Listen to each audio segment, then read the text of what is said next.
Some people are not going to be happy about it. Each season gives us the struggle of finding balance in a complex world, whether it's dealing with spirit worlds or warring nations. But one of the main problems with the series is that it then struggles to fully reckon with the conflict that it's created, which is best visualized through the show's most compelling villains. See, each antagonist on the show reinforces the moral ambiguity of Korra's world. This starts with its first big villain, Amon. The Avatar has failed humanity. That is why the spirits have chosen me to usher in a new era of balance. Heading up a group called the Equalists, Amon is a radical outsider who preaches against the unequal division of power in Republic City. He resents the fact that benders are elevated above the rest by sheer birthright, relegating everyone else to second-class citizenship. In a sense, he's chafing against society's imbalanced hierarchy. Unsurprisingly, his message resonates with the city's downtrodden, even as he starts taking increasingly extreme actions, like attacking a sporting event and forcibly removing a starbender's powers. Amon doesn't only challenge Korra physically in battle, his very philosophy threatens her identity. Having inherited both her title and her power, she represents the hierarchy he seeks to overthrow. While Avatar's ancient, operatic setting was comfortable celebrating predestined leaders and heroes, Korra and Amon's battle questions how power should be distributed in a more modern world. The conflict asks, how does a society achieve balance between benders and non-benders? Until it doesn't. Amon is eventually revealed to be a waterbender in disguise, driven by a personal grudge against his abusive, blood-bending father. And that message he preached? It was more about stirring up a ruckus than agitating for equality. Because Amon turns out to be a fraud, his original message evaporates, and Korra is never forced to really confront her place in the hierarchy. With Season 2, we move on to a new villain, Unalaq, who strikes even closer to home.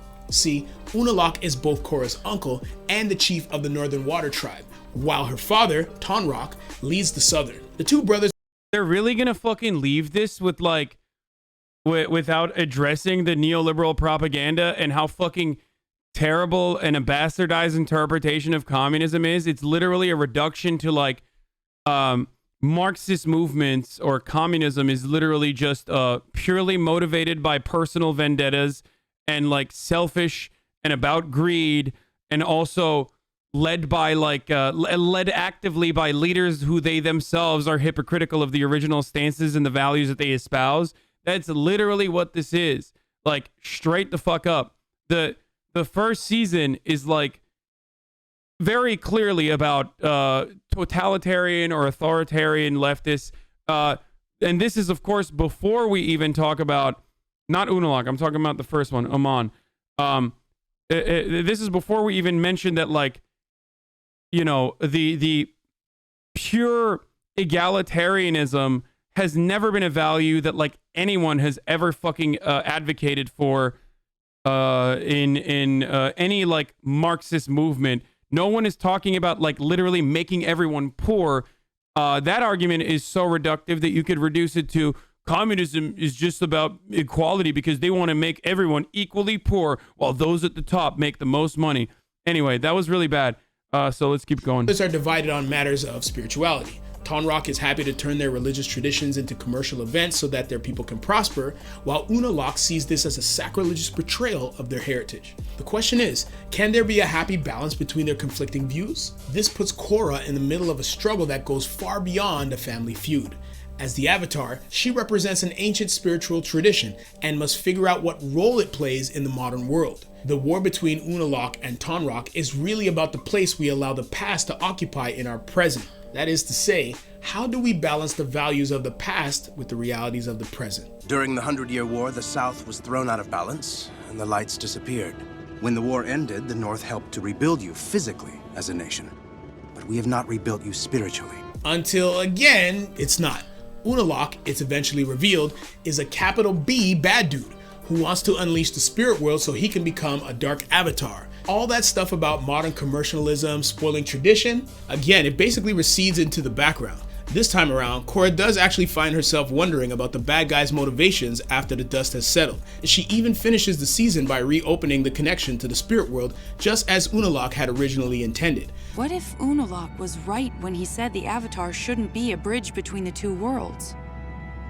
What if Avatar 1 made a mistake when he closed the portals? What if humans and spirits weren't meant to live apart? But while this seems like it should be a meaningful conclusion to their conflict, it doesn't really track because Unalaq never made much of a case for why reuniting the worlds would be a good thing, or even what it would really mean, and was ultimately way more focused on becoming a super powerful dark avatar. So it really just seems more like Korra is letting a gut feeling decide the fate of their world. What do you think I should do? I think you should trust your instincts. There is nothing else I can teach you. You are the Avatar. Let's skip ahead to season 4 for reasons that will very soon become clear. Here, Korra faces off against the great uniter herself, Kuvira. A decorated military commander and world-class metal bender, Kuvira is enraged at the Earth Kingdom's fall from power. Eager to revive the kingdom's glory days, she begins forcibly reuniting all its former territories. Like many real-world populists, Kuvira weaponizes a vision of her nation's glorious past, gaining the support of everyone who is angry at their homeland's downfall, and eager for someone else to blame. She presents herself as an ally of the common man, fighting back against powerful elites like Korra and Prince Wu, even as her own actions become increasingly oppressive. I learned that the idea of a royal family passing a title from one generation to the next was archaic. Literally fucking fascist shit. And that technology and innovation should be what drives a nation forward. It's a neat parable about how nationalist sentiments are stoked under the guise of reclaiming what is rightfully yours. And once again, it sees Korra forced to interrogate her own role in everything as Kuvira leads a crusade against the inherited power she, as an avatar, represents. Kuvira poses important Avatar questions. Legend How of should the Korra idea. reconcile, that is, balance, the competing political interests in her world when things get messy? Or does she have a duty to remain impartial and let the Earth Kingdom resolve its own leadership dispute? But, as with our previous two villains, this conflict quickly recedes to the background. Kuvira becomes consumed by power, unleashing a super weapon that threatens to destroy the whole of Republic City. Her populist message about avenging past wrongs and empowering the oppressed is quickly trampled underneath a giant mechanical foot. Once again, Korra isn't fully forced to balance the implications of her inherited powers and elevated status, nor does she ultimately need to find balance in the conflicting worldviews around her. She just lays the smackdown on another supervillain and takes a bow. All three of these big bads are set up to make for compelling villains with motivations that are understandable and even sympathetic. And better yet, they offer a perfect route for the show to continue one of the primary thematic through lines of Avatar, the concept of balance. Each conflict in Avatar was really about this quest for harmony. Each character was trying to reckon with the parts of themselves that were at war, like Zuko's shame and pride, Katara's desire for revenge, and Aang's fear of disappointing his friends. The show's idea of balance loosely blends Eastern philosophical traditions and modern-day psychotherapy. When we see Aang working to unblock his chakras with Guru Patik, we're basically watching him on the couch undergoing therapy, delving into his most painful memories and greatest fears so that he can overcome them. The air nomad's love for you has not left this world. It is still inside of your heart and is reborn in the form of new love. Balance is the through line of Avatar. But in the sequel series, the attempt to perpetuate this theme starts to flounder as each antagonist eventually becomes straight up evil. Their passions, yes, become unbalanced, but not in any interesting way. Rather, they seemingly abandon the concerns which impelled them to power in the first place. This reduces Korra's task to beating them down rather than confronting the issues they embody. And when these issues, equality, heritage, commercialism, and democracy, are so interesting to begin with, the choice feels kind of like a cop-out. When Korra asks how her antagonists strayed so far from their righteous intentions, she's given a simple answer by her surly, swamp-dwelling mentor, Toph. What did Amon want? Equality for all. Unalaq? He brought back the spirits. And Zahir believed in freedom. I guess. The problem was those guys were totally out of balance, and they took their ideologies too far. And while it makes for a neat line, this explanation isn't really satisfying. Amon and Unalaq didn't so much take their ideology too far as they did abandon it altogether. Ultimately, they pursue selfish goals involving revenge and evil spirit powers. Meanwhile, Kuvira simply becomes the very sort of tyrant that she was supposed to be fighting. It devolves from a complicated question of balance to a simplistic story of good versus evil. This leaves the actual issues they brought up and Korra's role in them totally unresolved at the end of each season. Important questions go unanswered, like, what does it mean to live in a world where power is doled out so arbitrarily and unequally? And how much right does she have to use her power to intervene in conflicts that have nothing to do with her? Generally, The Legend of Korra uses its multifaceted modern world to set up all these moral dilemmas, and then sort of mumbles its way through the end. Actually, this analysis is really fucking good. Never mind. This part is really good and true. Like, it was certainly something that I got fucking annoyed by as well. Like, it is pure neoliberalism, dude. Like, pure, like, American Democratic Party style neoliberalism, which is just like, oh, you know, they just couldn't find the center. Now, having said that, of course, Zahir has a more well-defined ideology that he kind of pursues, so I think that's why he left Zahir to the end, which is part of the reason why everyone's favorite villain is Zahir. But even then, it's a completely bastardized form of anarchy. And I'm sure they'll do a good job of describing it, like, and how it betrays the values of the theory. The answers is skewing genuine critique and leading into Korra's presumed perfect heroism. And while it's certainly fun to watch, it also falls a little flat. Even when Korra empathizes with Kuvira. I may not have been an orphan, but believe me, I understand what it feels like to be afraid. Or reconsiders Unalaq's argument, it doesn't actually change the way she ultimately vanquishes them. That is to say, the knowledge she gains never helps her defeat the bad guys. That's not to say that the show is disappointing in its treatment of antagonists across the board. It does manage to follow through on one occasion, creating its most compelling villain in Season 3 with Zahir. He provides Korra with a dark reflection, interrogating her identity as the Avatar and the very concept of balance that it's founded upon. He does so not by disagreeing with her, but by taking this idea to its nihilistic extreme. I want what you want, to restore balance to this world. I don't think our ideas of balance are the same. Like his fellow bad guys, Zahir has an axe to grind with the current world order. He sought to overthrow the rulers of the world so that everyone could be free. We catch up with Zahir years after his failed attempt to kidnap the Avatar. After years spent meditating in prison, he emerges with some newfound airbending abilities and a Zen-like philosophy. Zahir's character isn't merely political. He's also motivated by a personal belief that true freedom lies in detachment from the material world. He aims to achieve this enlightenment and wants everyone else to as well, specifically by freeing themselves from all social bonds. This ethos, especially delivered in Zahir's monk-like monotone, rings eerily close to the teachings Aang himself received.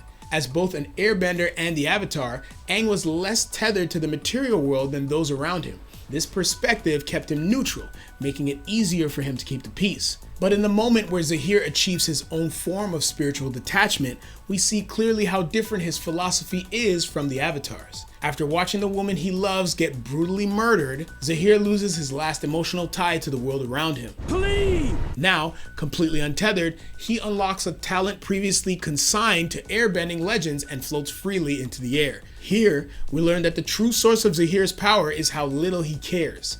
To him, balance means a total lack of concern for everyone else. Empty and become wind. No! Stop!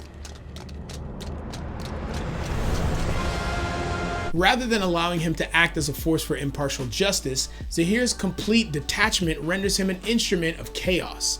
He wants to tear down governments, not to build more compassionate structures in their place, but to create a state of total disorder. His idea of balance is based upon a total detachment from all forms of connection, envisioning a world in which everyone is free to do whatever they like, while calling this balance. This is the complete opposite of the Avatar.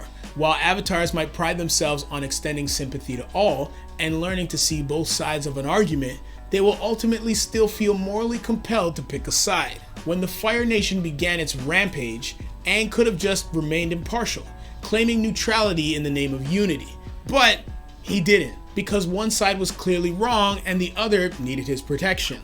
For all his training, Aang remained grounded by his compassion for and connection with other human beings.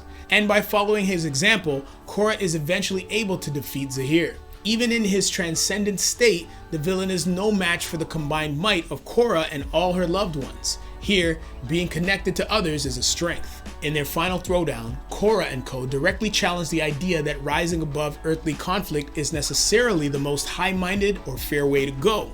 Zahir's rhetoric is often compelling, but without a humanistic foundation, it's just an excuse to abandon the duty we have to each other. It's a highly intellectualized selfishness dressed up as freedom. Especially in an era as complicated as Korra's, keeping the world in balance means remaining tethered to it by compassion for others. In a blistering season 3 finale, the show actually fulfills its original promise, embracing the complexity of its more modern setting and forcing Korra to decide what being the Avatar means now. Just as Republic City sits in the shadow of Avatar Aang, the legend of Korra had a massive legacy to live up to thanks to the beloved bald child who came before. And it's ambitious about it too, moving the Avatar's peacemaking mission to a far more fraught and fractured era.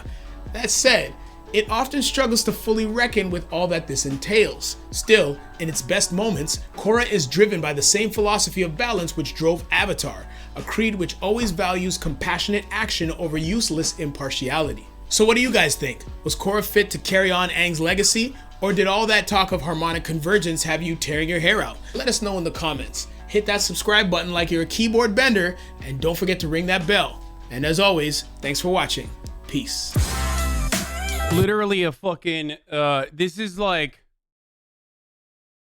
if liberals were better at like recognizing the political the political framework which like art is based upon, this would be like the new Harry Potter for them. Like this would be liberal theory. And it would take the place of Harry Potter, even though Harry Potter doesn't really have a lot of like liberalism baked into it. It's just libs love Harry Potter. You know what I mean? Kind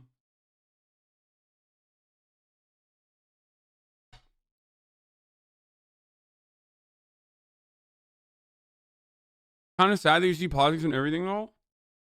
What?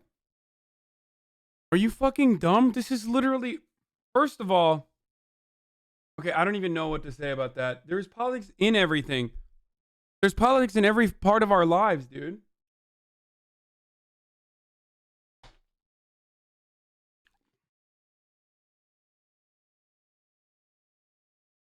Not only that, but like, Avatar is like an overtly political fucking statement. Avatar is an overtly, like the Avatar series, both season 1 and 2, are straight up in your face about being political. It's kind of weird that you don't see that. Dude, stop sending me the new Nunky video. I've already seen it. VFX artists react? No, I don't want to watch that. I mean, the first one is like about Avatar, the real cost of war. Like, wait, is this a based anti-copyright take? To you by mine. This, or maybe you've heard about the copyright hell Twitch streamers have recently been facing. Copyright claims and legal battles are everywhere. From record labels suing YouTubers, to YouTubers suing television executives, to the entire music industry threatening to sue Twitch for doing such a bad job monitoring music copyright claims. Over the past 20 or so years, there have been so many copyright cases that Congress actually created a small claims court for people to duke it out over intellectual property, and even worked it into the second COVID stimulus bill. So it's worth asking a couple questions here. First, how did we get here? And second, is our current set of copyright laws good or bad, and for who? So join us as we try to figure it all out while getting increasingly angry at Disney in this Wisecrack edition on copyright. What went wrong? While the average person will probably never have to battle a huge corporation over a copyright claim, there are plenty of other reasons we should be mindful of our relationships with big businesses. When you shop online or sign up for a service, your financial and personal data can be stored by companies without you having any control over it. This week's sponsor, Mine, can help you reclaim that information, saving it from a potential data breach. The process is quick and simple. Once you sign up using your email, these motherfuckers are so much. They are so good at doing transitions. Like, text your creative work from being ripped off and sold by others. Let me see. Better than I am.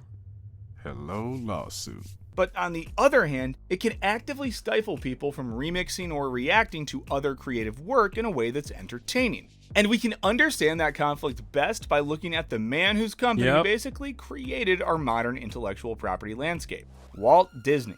See, in 1928, Walt created the character Oswald the Lucky Rabbit for Universal Studios.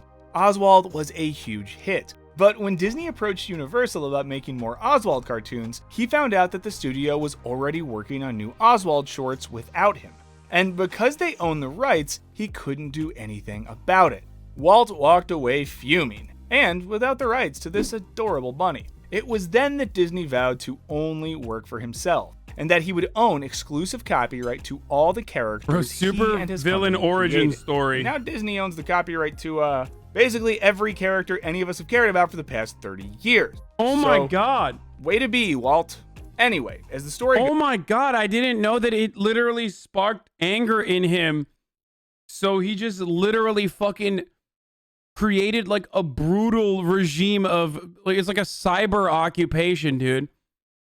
My man was like, I'm literally doing the cyber intifada. Fuck you. Actual fucking cyber villain. Oh my god. I hope one day people see it as such, by the way.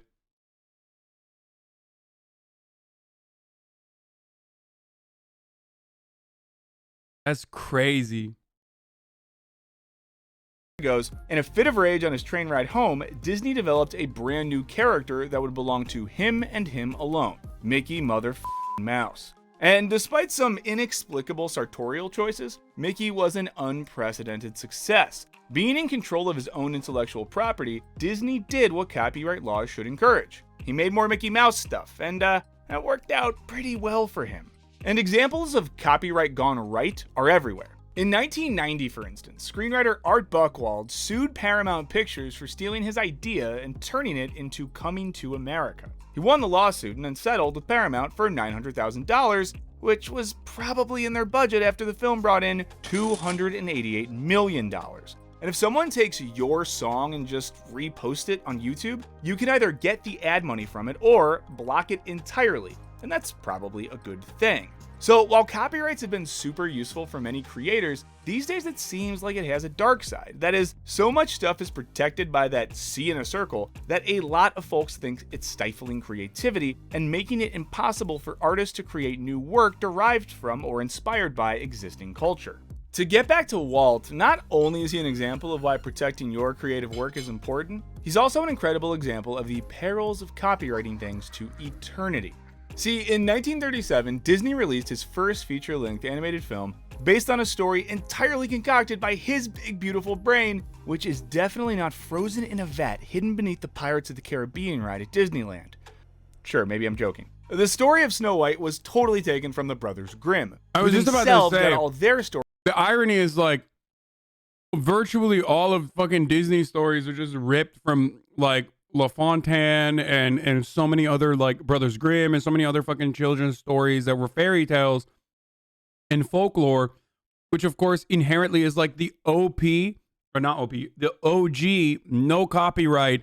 Actually, it's literally the best thing to not have copyright. This is how the message spreads type stories By traversing the German countryside, interviewing grandmas about how to scare kids. He takes his great sharp scissors out and then cuts their thumbs clean off. Dwight. It's not just Snow White. The Disney company, for all its aggressive copyright enforcement, A Berkeley school has been ordered to pay up for playing a Disney movie at a children's event. just loves borrowing other people's stories from the public domain, meaning they're not copyrighted and are free to use. For example, Mulan was based on a Chinese legend, The Little Mermaid on a Hans Christian Andersen story, The Jungle Book on Rudyard Kipling's characters, and the list goes on and on. This isn't necessarily bad, but here's the grift. When Disney pulls from the public domain to make a movie, they then copyright their story and characters, making it nearly impossible for the next storyteller to pull from the same influences. Try writing The Next Little Mermaid and you'll see what we mean, but don't expect us to pay your legal fees. But arguments over intellectual property are way older than Mickey Mouse. In fact, copyright disputes outdate the printing press. In his epigrams, the ancient Roman poet Martial complained about receiving no profit from the booksellers who peddled his popular poems. And in 6th century Ireland, a literal battle that cost 3,000 lives was fought over a dispute about a copied manuscript. But copyright laws didn't develop just to settle disputes in court and without bloodshed. We sampled them from them, but it's not the same bass line.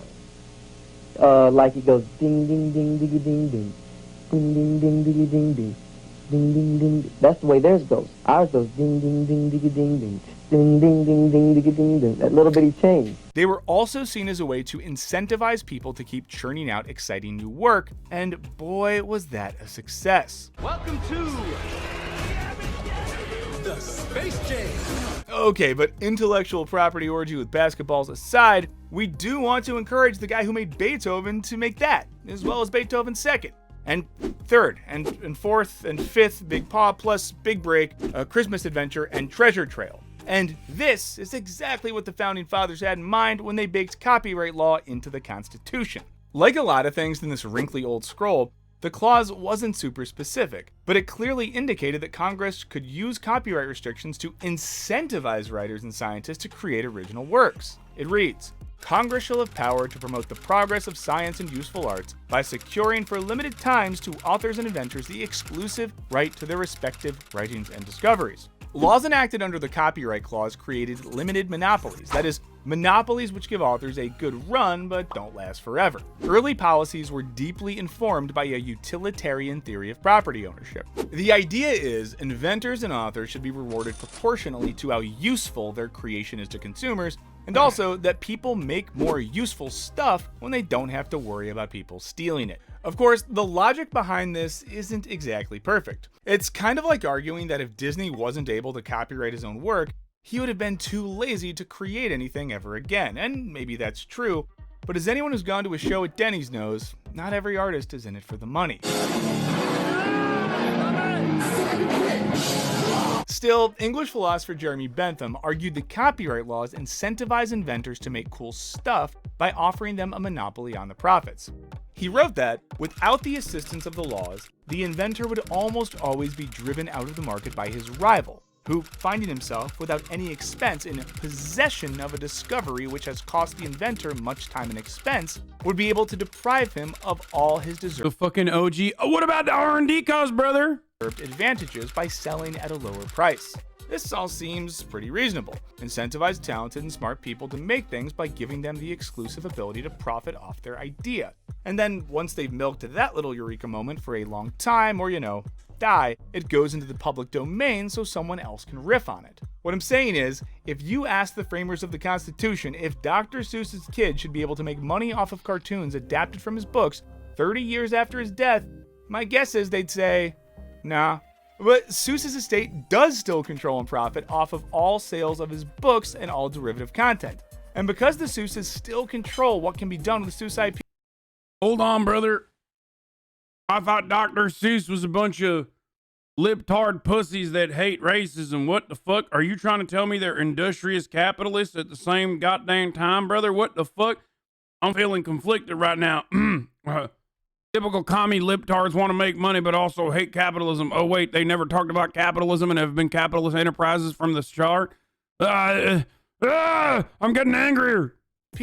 We can't enjoy the Star Trek Dr. Seuss mashup book the masses were begging for. So what the flying happened? Here's the thing. Until the early 1830s, copyright terms only lasted 14 years. And even by the time Disney created Mickey Mouse, copyright only lasted 28 years, with an option to renew for another 28 years.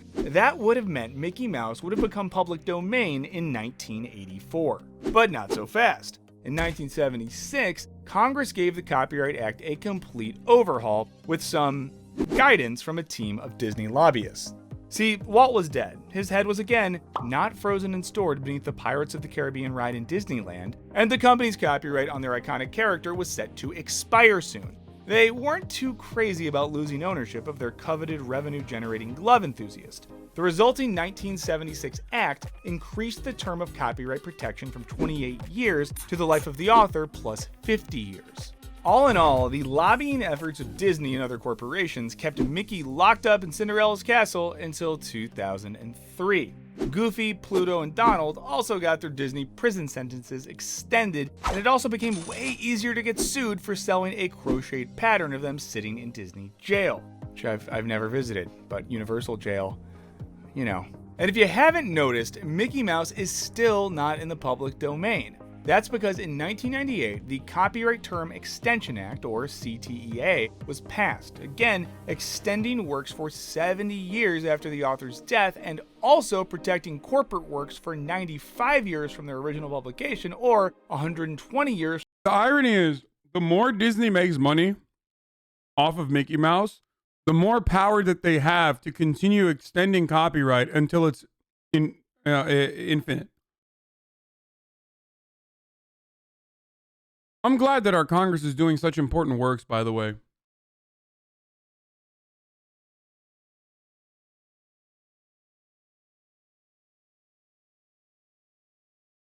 From their creation, whichever expires first, which means Flow won't be public property until like 2125. So guess that makes that screenplay I wrote illegal. Anyway, people literally call this law the Mickey Mouse Protection Act because duh. According to legal scholar Lori Richter, Disney spent $6.3 million lobbying for the extension. They even set up a political action committee, the Disney PAC, and donated to senators who would eventually sponsor the CTEA. Oh, that's so weird. Also, $6.3 million in lobbying, and you get like straight up like multiple billions of dollars in revenue in return.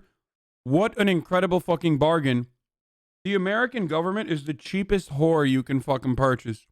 Not that there's anything wrong with sex work, but there's everything wrong with being a politician and a part of the American government in general. My God. This was coupled with lobbying efforts from other folks, like musician George Gershwin's estate, which was and still is very concerned that Gershwin musicals might be sampled in rap music. Okay, dude.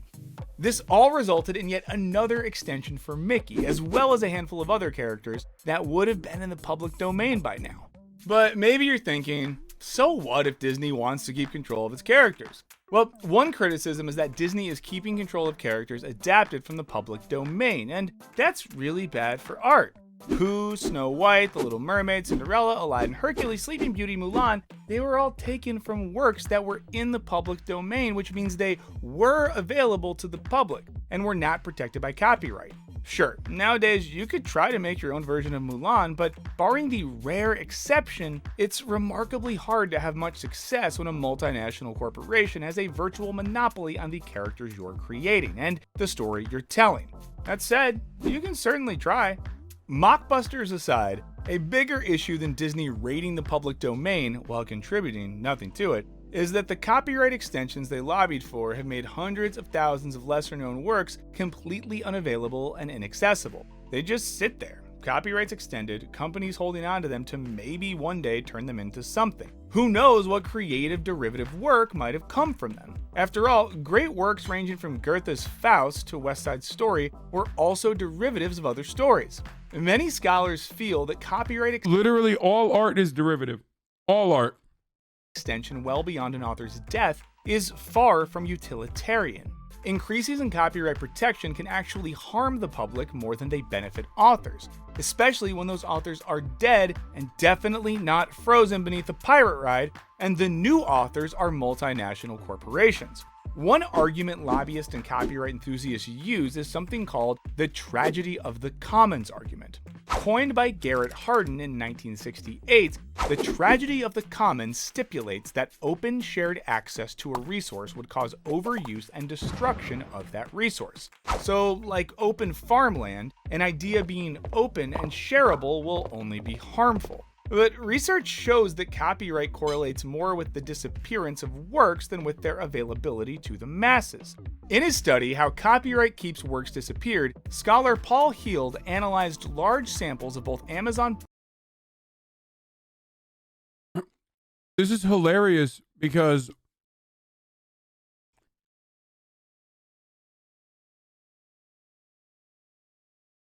in order to use this argument as a justification, you literally have to forego the reality that these original works that you are now trying to fucking copyright in perpetuity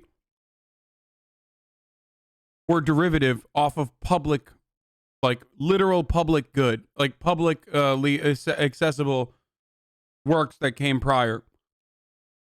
It is fucking insane. Fucking capitalist brain rot. Books and songs, and found that shortly after works Public are domain. created and propertized, they tend to disappear from public view only to reappear in significantly increased numbers when they fall into the public domain and lose their owners. Like how Marvel is totally... Guys, before the enclosure of the commons, there was no, like, I mean, there was just never resources, dude, readily available for all to consume as much as they needed. It just didn't happen. Everyone just kept dying. I don't even know how we survived as a humanity.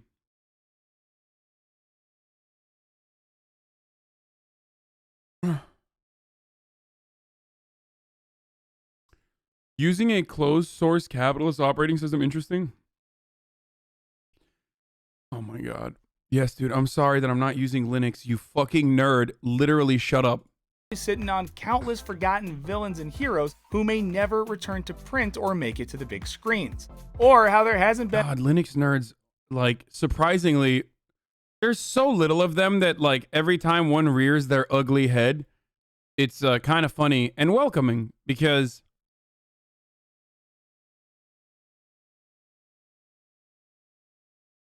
it's just, you rarely ever hear people being like, why don't you fucking use Linux, dude? Fuck been a you. movie yet about Namor, the king of Atlantis, because of copyright disputes between Marvel... Okay, see?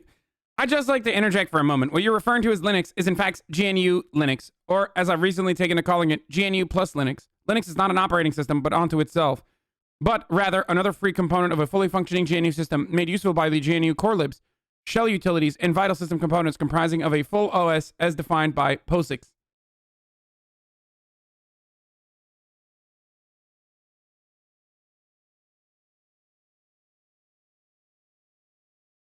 Linux users are the vegans of the computer world, nowhere near as annoying as vegans, and nowhere near as many as vegans. And universal. Another legal scholar, Michael Heller, calls this the tragedy of the anti-commons. Heller argues that while privatizing a commons might stop wasteful overuse, it can also cause wasteful underuse. That is to say, when everything is copyrighted and the landscape becomes so fragmented, it becomes very difficult to make something new. The public can't access these things, but bro, the way this motherfucker owners don't collaborate. We watched an entire video, and I could barely pay attention to it, despite the fact that it's something I'm very passionate about. Because of the way he keeps saying copyright, dude. He's like saying capybara. Every time he says it, it pierces my fucking ears, dude.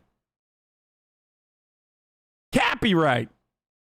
With each no copyright, dude. Other either. It might be helpful to think about the public domain as a warehouse of ideas, which authors can reuse, sample, change, and incorporate into other works.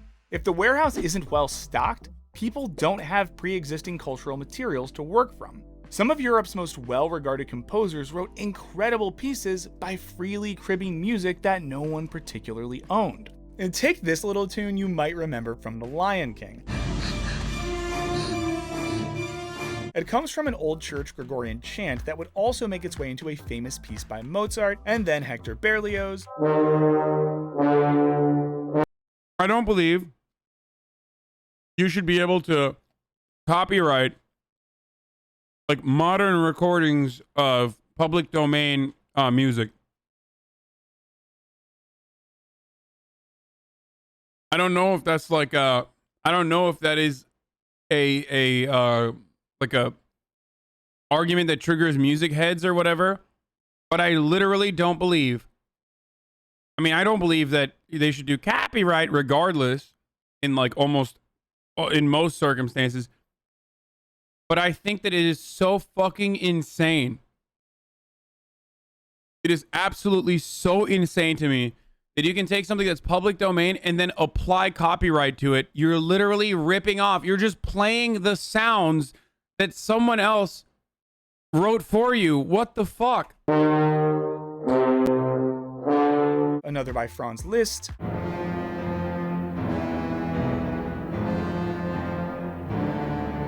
and then another by Gustav Holst, and then the Sweeney Todd musical, and a Jethro Tull track.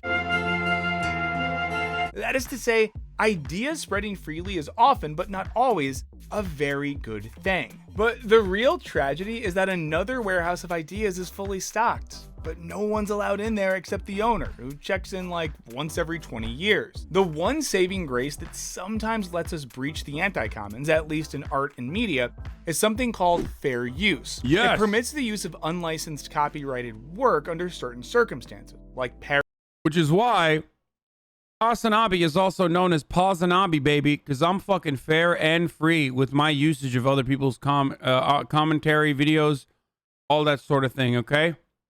Or at least I try to make as active of a case as possible to, say that it's fair use, even though I literally sometimes watch videos and I'm not even there, but I'm watching the video on my phone. So it seems as though I'm not modifying the content in any meaningful capacity, but I actually am. Now, another thing that I do well, aside from pausing, is telling you that at the top of the hour, there's a 60-second ad break. So if you'd like to no longer see the ads at the top of the hour, which I'm going to run right now, you can subscribe, and you can do that for free with a Twitch Prime. By connecting your Amazon Prime account to your Twitch account, you get one free Twitch Prime subscription a month. Use it on your favorite #1 Segway Andy. Okay? Or you just love ads and you don't give a shit. Here's the ad break now. Wow, that segue was so bunk that not a single person subscribed. Like, not one person. That's crazy. Okay, motherfuckers are like, yeah, fuck you, dude. Parody, education. Fuck you, give me the goddamn ads, you piece of shit. I hate you. It's how Wisecrack gets away with showing clips from lots of movies and TV shows without getting sued. So far. The underlying argument for fair use is as utilitarian as Jeremy Bentham's position on copyright. Types of reuse under fair use are allowed because they benefit the public as a whole and they don't hurt the original creator in any measurable way. The downside of fair use is that it's a legal defense. That means that if you want to fight a copyright strike by claiming fair use, you have to go to court unless the owner backs down. There, everything is evaluated under a complicated set of criteria. How much of the copyrighted work is used? What is its effect on the market? How much is it transformed? Going to court may or may not be worth it for either party involved, but in some cases it's probably better than paying unaffordable licensing fees to studios. Having anti-commons doesn't just mean that we never see character crossovers from competing companies anymore. It's way scarier than that. Because intellectual property isn't just art and books and media. It's also things like drug patents. Heller gives the example of a drug company that found a potential treatment for Alzheimer's disease. In order to develop it, they needed access to dozens of other patents. The owners of those patents demanded exorbitant sums of money, and some even blocked the whole deal. The company was never able to get access to the patents. The drug, which might have saved millions of lives, sits on a shelf. It kind of seems like all these patents and intellectual property rights are not benefiting the public. Between terrifying stories like that and artists feeling smothered by giant corporations that own everything, it's not surprising that a host of groups have popped up. I disagree with you on copywriting all songs. The main source of income for a lot of orchestras that require a lot of funding is by playing those songs and selling the rights of it.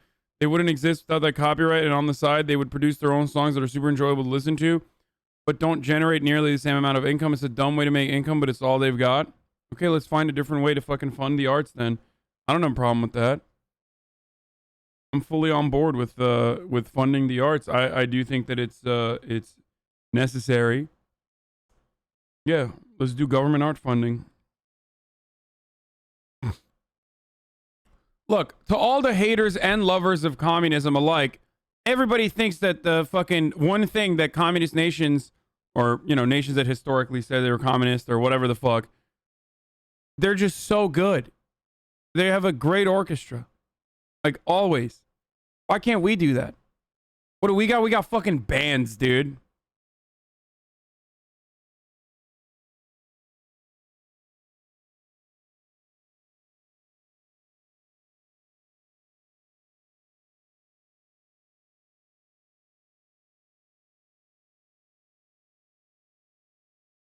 How many?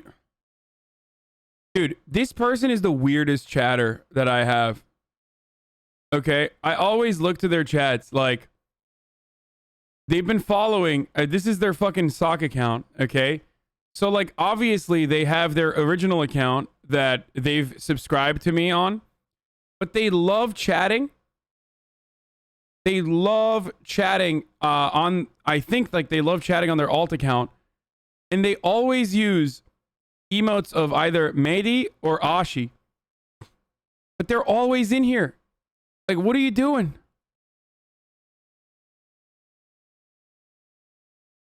Stop using Ashi emotes, you fucking weirdo. My other account got banned. Oh, that's hilarious.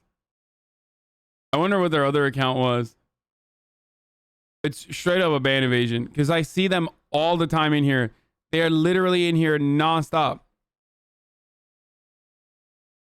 But they never have subscribed.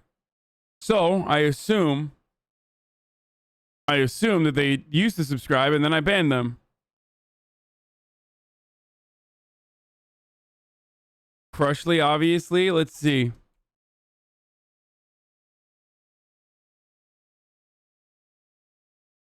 Their other account is suspended.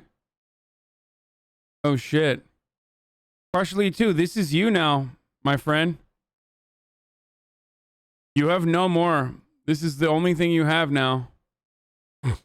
Advocating for changes ranging from the elimination of biopatents to the legalization of peer-to-peer file sharing. These include Creative Commons, which advocates for more flexible and open copyright laws so that creators don't have to resort to fair use as a defense. Others argue for the complete abolition of copyright laws and encourage creative piracy until those laws change. Groups like the League of Noble Peers promote the movement against intellectual property, while Pirate Cinema literally screens movies without licensing them. Meanwhile, Mickey Mouse is set to enter the public domain in 2024. The jury's still out on if Disney lobbyists will convince Congress to extend copyright terms again. Hopefully they won't, and we can finally release our limited edition Mickey Jailbreak merch. But what do you guys think? Should we abolish copyright altogether, or change the laws to give a little more flexibility to creators and artists? Let us know in the comments. Big thanks to our incredible patrons. Slam that subscribe button like you're Mickey Mouse trying to break. I'm here all day, every day. So I missed this 2-year thing. What the fuck? Joe Biden. Joe Biden. You have 2 years. Joe Biden. This is Mohammed Kanakin, full face of Kurdistan. Wake up. Wake up. Joe Biden. You're gonna go to the doctor. You're gonna go to the doctor. He's gonna tell you. Apparently that 2-year guy is very racist. No shit, dude. Oh my god, dude, that's crazy. It's crazy that you told me that some fucking random Middle Eastern dude is like super racist, dude. No way. Next thing you're telling me he doesn't know what a microaggression is. And I'm gonna lose it because that's fucking unacceptable. All right, boys, here it is. It's Molly and Luis. We are back to the fucking regular broadcasting. New 90-day React couple. I know 2 days went by without no 90-day fiance. And literally people lost their shit. Like there were people in the chat like, oh my God, I guess you are no longer doing 90-day fiance. Like, I guess you hate the show.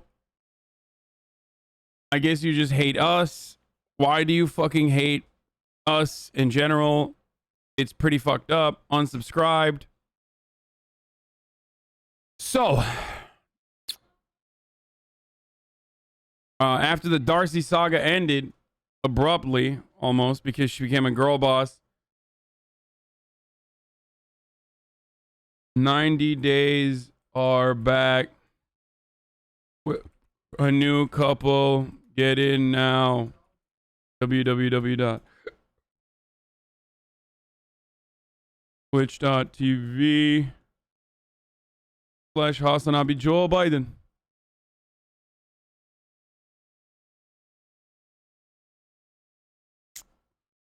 Where the girlfriend says she wasn't going to send you any packages if you stopped reacting. I think 90-day react say is really important because it's the only way that I can ever make the women in this community forget how many horny motherfuckers live here.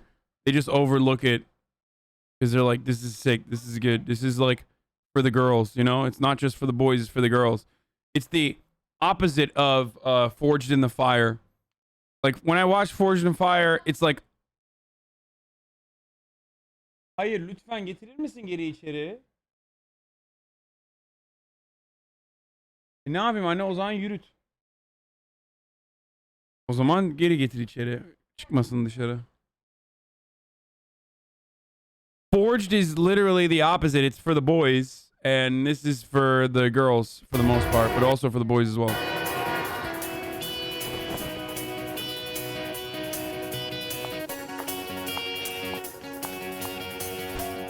My name is Molly. I'm 41 years old, and I live in Woodstock, Georgia. Hell yeah, dude. We got some Georgia peaches on this one. Ray, how are you? I'm good. How are you? I'm fantastic. What can we do for you today, babe? I'm just looking for some lingerie. I am a custom bra fitter, and I own a really unique... Are you fucking kidding me, dude? Really? Oh my god. Did they just make this episode for me directly? Why did they do this? Why would they do this? Unique boutique. I would say I'm kind of like a local rock star when it comes to boobs. My business partner and I, we had a TV show all centered around a bra shop fitting the biggest boobs in the world. This is something that you could totally do, kind of bondagey. I help like thousands of women a month get their sexy on. Hooks in the front so you can get in it yourself, and I'm very proud of that. You're welcome.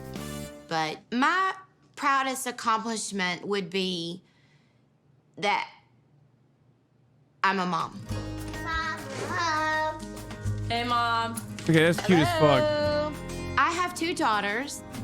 My oldest daughter is 17, and her name is Olivia. Hi. Wait, someone in the chat literally fucking self-reported and said, I've watched that show. Why would you admit that, dude? I swear to God, when I say chatters will literally say anything in the chat because they think I'm not reading it, I mean it, dude. Chatters will literally say anything in the chat. And my youngest daughter is 6, and her name is Kinsley. How was school? Good. I think that my kids are the very best thing in my life. What'd you do today? Color. That was your work today. Olivia and Kinsley have different fathers. Olivia's dad and I, we were very young. And then when I was with Kinsley's father, there were some things that we were never going to be able to work out. You want a sandwich? No, I want an apple. You want an apple? I was really happy being single, and I honestly didn't think that marriage was for me. But it is. And it is with this man. Oh my God. I booked a girls' trip to Oh, the no. Dominican Republic. And I Oh, was at a no. bar, and all of a sudden... Oh no, oh no, the DR is back, boys. We got, oh, this is a, oh no. Oh no, dude. Oh, Jesus Christ. We're putting the Dominican Republic back on the map in a big way right now. Oh, Jesus Christ. Oh, this is always so bad. Sudden, the people parted, and there was In the Luis. best way. And he said to me, I'm gonna marry you. You're gonna be my wife. I'm not It playing. was love at first sight. Hello, how are you? I hope you are so good. Luis is bronzed and beautiful. Oh! Luis just turned. Bro, she even has the fucking dreads. Oh God, I love that, dude. I love white women so much. Straight up. Just like going down to the Dominican Republic and getting your braids done, dude. Hell yeah. You know what she was looking for, and she got it. Turned 26, so he's significantly younger than I am. some of my friends are like, oh, you're gonna be a cougar. But for me, I think it's kind of like when people saw Pam Anderson on Baywatch, like running down the beach. If you flip that to a man, oh yeah, he's hot. When I left, I said, I'm coming back again. And after about 2 months of knowing this man, he proposed to me, and now he's my fiance. Oh, God. 2 months, bro. Hi. Hi, are you good? Yes, I'm good. So good. That's I'm a normal excited. amount of time. I'm excited. You're gonna be here soon. Oh my God. Even though Luis and I have spent only about a month together, I absolutely know that this is the man for me. So I pretty much Googled how to marry a man from another country in the United States. I'm thinking, oh, I want to get this guy quick. Are you ready? Yes, I am so ready. I did the paperwork, and Luis is getting ready to arrive. It's really good. Really exciting for me. But I'm so nervous. You know, baby? Yeah, I'm nervous too. You're coming here, first time wife, first time kids, first time everything. The most important thing is that he can get Even along with changing my the children. accent. Everybody else is secondary in my life. But Olivia's still kind of on the fence about Luis, and Kinsley doesn't really understand. Well, I love you. Oh my God. Well, Bro, she's I'm gonna code go 'cause I'm switching. getting all whatever. She's fucking code Beso. switching. This is so good. So I'm worried that for someone who's young with no kids, never married, this might be like too much. Oh my gosh. But we have 90 days to find out.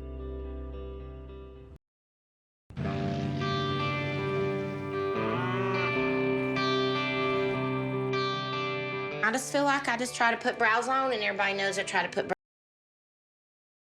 Big titty bra woman imports Dominican husband, instantly regrets it. brows on. So can you help me? I don't know about the brows, but I can help you with your bronze. Well, can you at least just try? I had Olivia when I was in my early 20s, and I was still trying to finish college, and I was working 2 or 3 jobs, and I wasn't married. Can I just sit right here? Can you just help me? Olivia's dad has not been present, and before Kinsley came along, it was just Olivia and I for a long time. So even though she's 17 years old, sometimes she thinks she's an adult in the house. Let's see, this is just, I don't know how good this is looking. Well, it's got to be better than what I did, because I look like I had 2 caterpillars up there drawn on. I'm just trying to get ready for when Luis is coming. Olivia is not really excited about Luis coming here. You'll be okay to help me try to be pretty?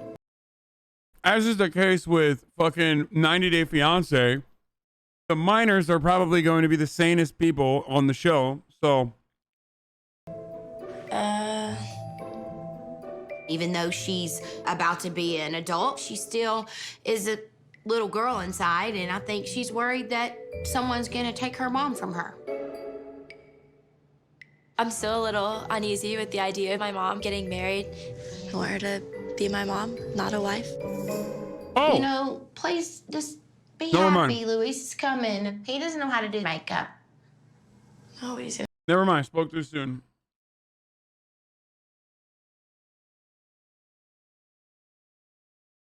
Kind of weird. Streamer tries to predict 90 Day Fiance outcome, instantly regrets it. Okay. All I'm going to say is this. I'm an expert at 90 Day Fiance. At this point, like, you know, call me 90 Day Beyonce, right? I mean, come on, you can admit it. I'm literally an expert at this. I watch so much.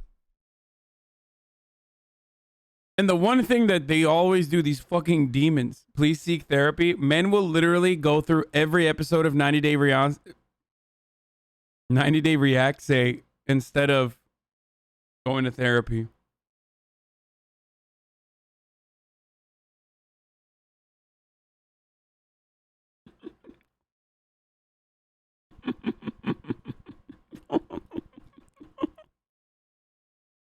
Okay. What I was going to say is,